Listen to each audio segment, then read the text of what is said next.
देखो यार, अब तुम्हारे पास ये समझो कि 4 से 5 घंटे बचे हैं एंड इस 4 से 5 घंटे में मैं अगर बोलूँ कि तुम्हारा जो स्कोर जहाँ पर 60 के नीचे रहने वाला है वो 60 के अबव चला जाए, यानी कि 70 पार आप चला जाए एंड आपकी तैयारी भी उतनी खास नहीं हो पाएगी। ऑब्वियसली बात है कि एक दिन में हम कितनी ही तैयारी कर लेते, बट एट दिस टाइम तुम्हें चाहिए कुछ स्मार्ट चीज़ें, है ना, जो तुम एग्ज़ाम के टाइम अप्लाई कर सको एंड तुम्हारा बेस्ट से बेटर स्कोर हो सके। ठीक है, तो अब यहाँ पर हमें करना क्या होगा? देखो, इंग्लिश ना सिर्फ तुम्हें माइंडसेट का गेम करना है। ठीक है, इसमें तुम्हें ज़्यादा ना तो उसको ही तुम रट सकते हो एट दिस टाइम, क्योंकि इस टाइम पर अब तुम क्या ही रट सकते हो। ठीक है, देखो, सबसे पहला पोर्शन तुम्हें मिलने वाला है सेक्शन ए। बहुत ध्यान से सुनना मेरी एक एक बात, अगर स्कोर अच्छा ना जाए, अगर तुम्हारा पेपर इंग्लिश का अच्छा ना जाए तो फिर कहना। ठीक है, एक एक बात सुनकर जाना एंड ये समझना कि ये वीडियो तुम्हारा मतलब स्कोर यहाँ से यहाँ कर देगी। ठीक है, जो तुम्हारा ऐसा स्कोर जाना था वो तुम्हारा ऐसा चला जाएगा। ठीक है, अब तुम्हें करना क्या है? सबसे पहले पहला जैसे ही तुम्हारे हाथों में पेपर आता है, पहली बात तो तुम्हें पूरा पेपर नहीं देखना है। ठीक है, तुम्हें पैसेज मिला है, एक सेकंड, तुम्हें पैसेज मिला है तो तुम्हें पैसेज करना नहीं है। अब बोलोगे भैया ये क्या बोल रहे हो, पैसेज मिला है हमें पैसेज ही नहीं करना है, तो फिर और क्या करेंगे हम? पैसेज के लिए तुम्हें सिंपल कॉपी मिलती है एंड तुम वहां पर डालो सेक्शन ए, फिर 1 2 3 4 5 6 करके ऐसे ऐसे करके जगह छोड़ दो, है ना। तुम्हें इतना बस करना है, बस जगह छोड़ देनी है, क्योंकि पैसेज ना तुम्हारे अप्रॉक्स 20 मिनट्स ले जाएगा। तुम मानो या ना मानो, तुम्हारा इतना टाइम ले जाएगा एंड ये गेम अपन लोग बाद में खेलेंगे। ठीक है, चलो अब डायरेक्ट हम लोग आ जाते हैं सबसे पहले पैसेज छोड़कर नोट मेकिंग पर।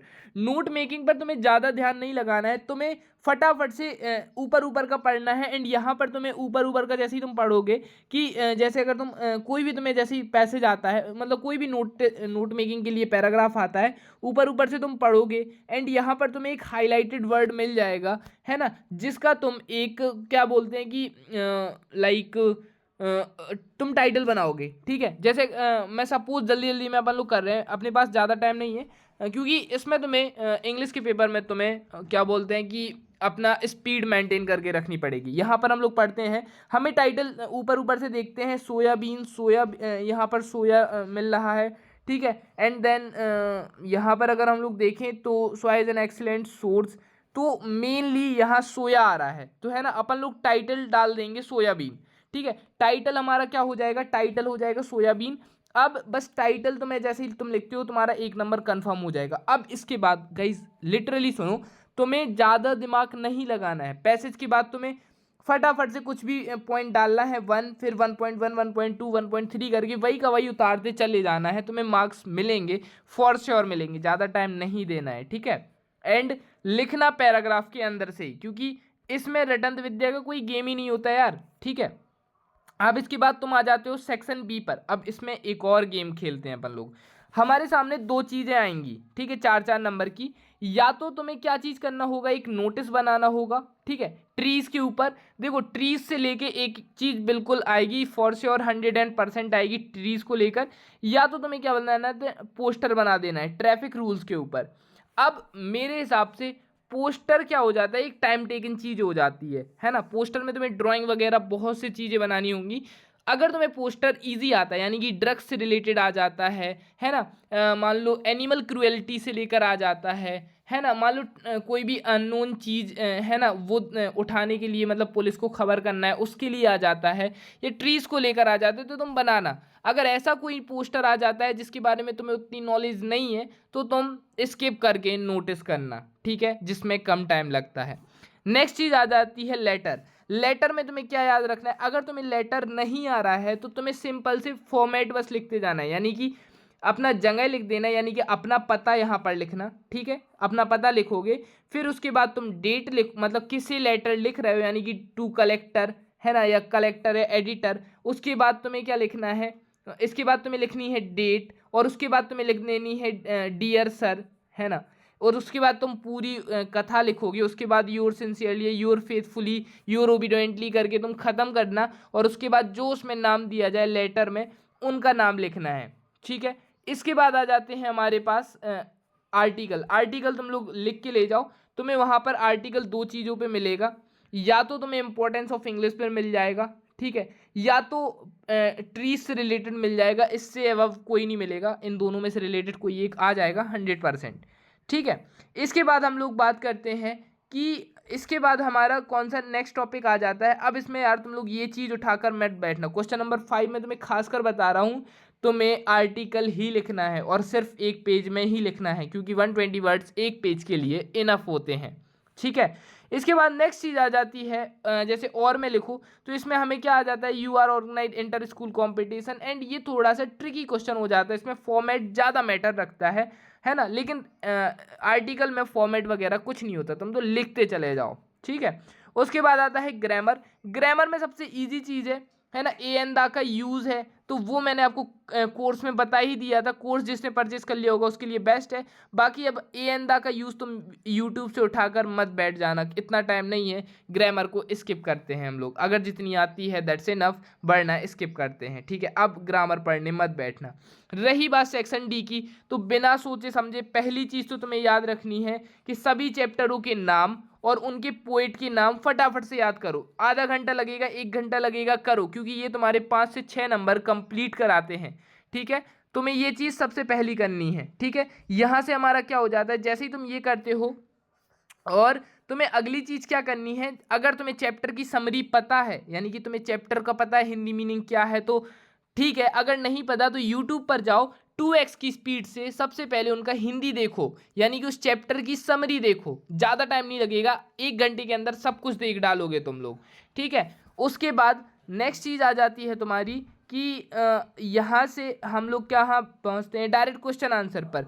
ये जो 2-2 नंबर के क्वेश्चन आंसर होते हैं ना, इसमें तुम ज़्यादा बड़ा नहीं लिखना, ठीक है, यानी कि 4 लाइन इनफ है इनके लिए, 2-2 नंबर के क्वेश्चंस के लिए। अगर नहीं आती हैं तो क्वेश्चन को घुमा फिरा कर लिखना है, ठीक है। अगर तुम्हें नहीं आ रहा है तो क्वेश्चन ही को इधर उधर करके लिखना है, in the two the use करके, छोड़ना नहीं है पर, ठीक है। उसके बाद लेकिन एक बात याद रखना, इसको लाइन से होना चाहिए, ये सब चीज़ें लाइन से अकॉर्डिंग टू होनी चाहिए, ठीक है। इसके बाद सेम यही चीज़ आती है, अब तुम्हें अगर तुम इतने सारे क्वेश्चन आंसर याद करने बैठोगे तो ये बहुत टाइम हो जाएगा, इसलिए मैंने तुम्हें उस टाइम पर कोर्स दिया था, एंड कोर्स से मैं गारंटी लेता हूँ एक क्वेश्चन भी यहाँ वहाँ नहीं जाएगा अगर आपने सारे क्वेश्चन याद किए हैं, ठीक है। नेक्स्ट चीज़ आ जाती है, अब जो 3 नंबर के लिए सबसे बेस्ट है, सेंट्रल आइडिया याद कर लो, कोई भी 3 पोयम के सेंट्रल आइडिया याद कर लो, है ना। तुम्हारी कौन कौन सी पोयम है, the run of the voice of the rain, the a photograph, इनमें से 2 में से कोई दोनों याद कर लो, एक आएगा। अ फोटोग्राफ का तो जहाँ तक सेंट्रल आइडिया पूछा जाएगा, नहीं तो वॉइस ऑफ द रेन का आपको सेंट्रल आइडिया पूछ लिया जाएगा। और उसके बाद 15वें क्वेश्चन के लिए अगर नहीं आता है, ऑब्वियसली बात है ये क्वेश्चन थोड़ा सा ट्रिकी रहता है, तो इसमें तुम बना बना कर लिखना, ठीक है, शॉर्ट क्वेश्चनों को ही लिखते जाना, ठीक है। अब रही बात कि भैया इससे हमारा होगा ना, फॉर श्योर होगा, बस ये तो उनके लिए था जिन्हें कुछ नहीं आता, जिन्हें कुछ थोड़ा बहुत भी आता है ना, वो भी इस एग्ज़ाम को फोड़ देंगे। तो जस्ट पढ़ो, है ना, जितना पढ़ा है दैट्स इनफ। और हाँ, तुम्हें क्वेश्चन आंसर को लिखते समय उनमें अंडरलाइन करनी है, यानी कि भैया ये क्या बोल रहे हो, जैसे मान लो ये पूरा पेपर है, यहाँ पर मेरे पास ये सर के सामने मान लो कोई भी कॉपी आती है, ओके। अब यहाँ पर हमें करना क्या है, मान लो ये कॉपी आती है एंड यहाँ पर इस पर अंडरलाइन हो, यहाँ पर अंडरलाइन हो, यहाँ पर अंडरलाइन हो, यहाँ पर अंडरलाइन हो, एंड यहाँ पर अंडरलाइन हो। टीचर कहाँ पढ़ेगा, टीचर छोड़ो, तुम कहाँ पढ़ोगे, तुम्हारी पहली नज़र कहाँ जाएगी, तुम्हारी पहली नज़र ऑब्वियसली बात है इन पॉइंट्स पर जाएगी, ठीक है, पहली नज़र इन पॉइंट्स पर जाएगी। तो तुम सबसे पहले इसको करोगे, है ना, इसको करोगे, इसको ऐसे टिक करते जाओगे, है ना, क्योंकि तुम्हारी नज़र इस पर जाएगी, इस पर जाएगी, ऐसे जाएगी, जाएगी कि नहीं जाएगी, है ना। तुम जब कॉपी चेक करोगे तो तुम्हारा सबसे पहला फोकस इधर आएगा, आएगा कि नहीं आएगा, आएगा ना। तो बस तुम टीचर को वो पढ़ाओ जो तुम पढ़ाना चाहते हो, ना कि वो जो वो पढ़ना चाहता है। लाइन को बहुत ध्यान से समझना, ठीक है।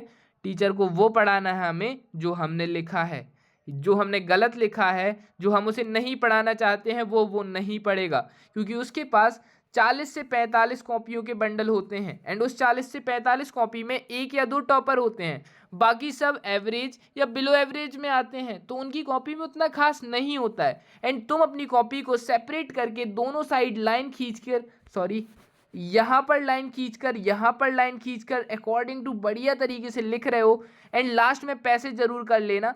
ऐसा कर रहे हो तो तुम्हारा स्कोर ऐसे से ऐसा हो जाएगा इजीली।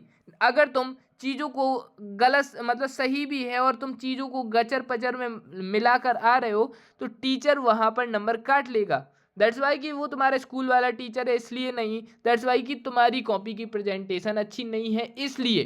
तो बस कॉपी को बहुत अच्छा लिखना है, स्पीड मेंटेन रखना है, टीचर को वो पढ़ाना है जो तुम पढ़ाना चाहते हो, यानी कि यूज अंडरलाइन, कट नहीं करना है। गलत लिख गया है बड़े क्वेश्चन में तो कट नहीं करना है, यानी कि जैसे तुम्हारे आर्टिकल में कुछ गलत हो गया है तो उसे कट वट नहीं करना है। कटिंग का नंबर वहां पर ज़्यादा फोकस किया जाएगा।